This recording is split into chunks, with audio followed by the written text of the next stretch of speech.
Yena wadhie od bura achiel kachiel mondo wawinjie Twak kotenre kod wechego mag somo.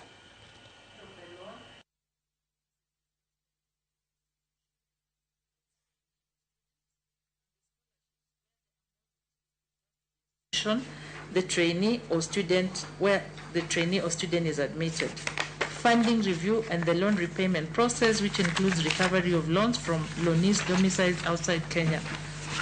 On the last page, Honorable Chair and Honorable Members, there is a provision on Sharia products which is included where the funding authority shall be required to offer Sharia compliant products to trainees and students who profess Islamic faith. The next point, on this next point, I would like also to refer Honorable Chair and members to the main bill, the Tertiary Education Placement and Funding Bill, page 19. The main bill, page 19, clause 30 and part G.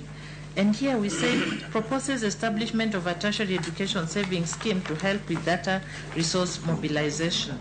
In the latest amendments, I'd like to draw attention to G, which says mobilize resources from treasury bills, bonds, concessional loans, government grants, savings schemes, unit trusts, commercial partners, loan repayments, and any other lawful source for purposes of the Act. So this has really expanded the basket for mobilizing resources.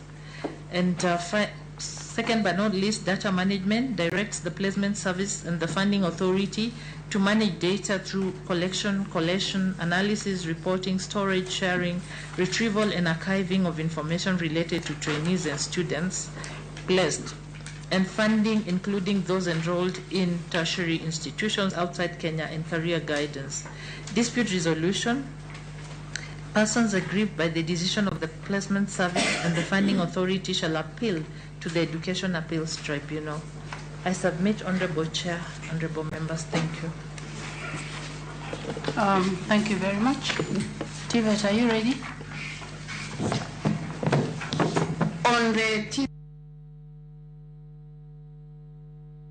Mana Twak nyakorom gajwa mabende waluoni machiegni ahinya.